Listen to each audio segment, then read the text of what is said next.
going on? Welcome to video number 5 in a series I'm doing on a Telecaster build. I guess you could call it a build or a parts caster or a project guitar. Anyway, it's my attempt at a custom shop style relic 52 Telecaster, and here it is for you to see. So I'll give you a quick summary. In the series, video number 1 was on the body of the guitar. In short, it is a road-worn Telecaster body, nitrocellulose finished and lightly relicked, and the body is very lightweight. Video number 2 was on the neck I got, which is a custom neck. It is not a Fender road-worn Telecaster neck, and for two main reasons. One is that the road-worn neck is 7 1/4 radius, which is a little bit more rounded, more vintage. I wanted a more modern radius neck, so the one I have is a 9 1/2. And the other reason being that the road-worn neck is not finished in nitrocellulose. It is actually finished in a urethane. Go look it up, I promise. So this neck is finished in nitrocellulose, and it is a 9 1/2 radius. Video number 3 was actually sort of interesting and unique. It was how I had to do a little bit of work on the walnut plug on the headstock of this Telecaster guitar. The original plug that came with the neck, even though I specified it to be as close to like a 50s Telecaster as possible, it was actually a little bit elongated and not really what I wanted.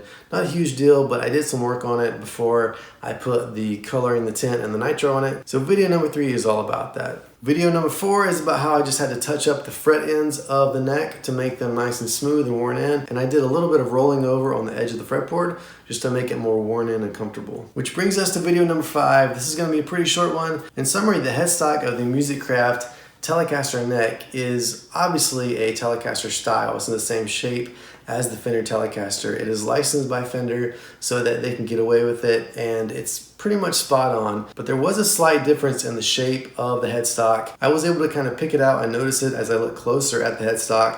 It just sort of stood out that something was a little bit off, and it wasn't a big deal. It was pretty easy to correct, and this video is going to show you how I did it. So suffice it to say, and I said this in my last video, you can't really do something like this if you buy a customized neck that already has a finish on it. In other words, you can't get a polyurethane or a nitrocellulose coated neck and expect to do any kind of woodwork on the neck itself. That may seem obvious, it may not, but you just can't. So the neck I bought was unfinished, and again, that's video number 2 if you're interested in the specs. And so since it was unfinished, I was able to do some of the fretwork and the rolling over of the edges of the fretboard, and I was able to work on the walnut plug and to correct the headstock shape, and overall just get it prepared for coating it in the clear and the tint coat of nitrocellulose. So I hope you enjoy this video and that you get something out of it, and that it helps you on your road, your journey into whatever guitar endeavor that you might be doing. Be sure to stay tuned as I continue this series. I'm going to show you how I put the nitrocellulose on the neck.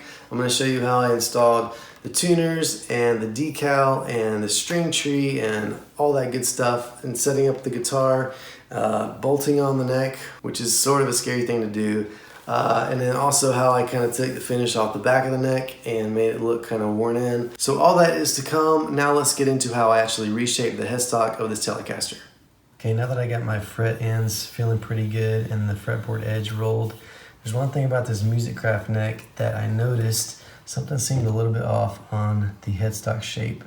So what I did is I found a couple of headstock templates and I put them on here, and what I realized is that this corner here on the Musicraft neck, as you can see there, the corner on the Musicraft neck is a lot sharper than a typical Fender headstock.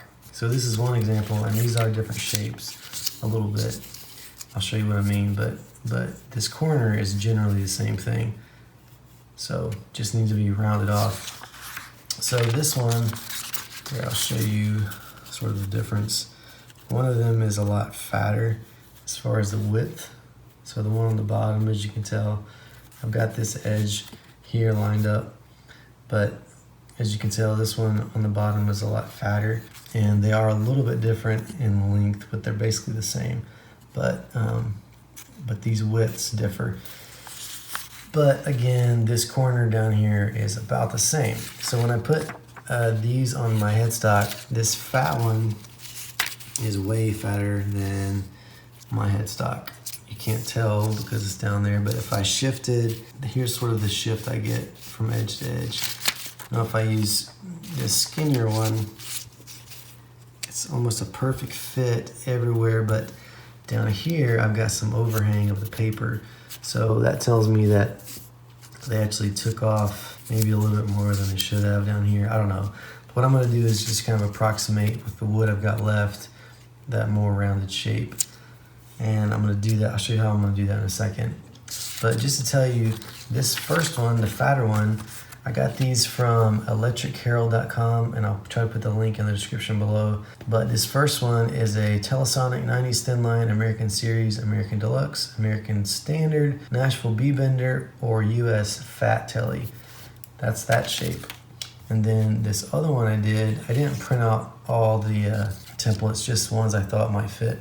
This one is supposed to be a 69 thin lines, 72 thin lines, 72 custom, Muddy Waters, 50s Esquire, or a CP Baja. And so I found a couple that were the 50s style, which this one was one of those. And I think it's more just, you know, like I said, a skinnier width. And so that's what I went with, and I'm going to show you now how I'm gonna round the edge. What I'm gonna do is just take a pencil. So I'm gonna line up the straight edge over here, and then I'm just gonna draw with a pencil around the edge, and then I'm gonna sand off that wood. Probably not gonna be super easy to do, but that's the plan. So I'm gonna draw this off the camera, and then I'll show you the line that I got. Okay, so there's basically the line that I drew. It's not the nicest and neatest, but anything sort of to this side of the line I need to take off. And as the pencil markings disappear, I know I'll be getting close. And hopefully I won't be able to take too much off, but I'm probably gonna have to use at least like 150 or something to take anything off at all. So we'll see how it goes.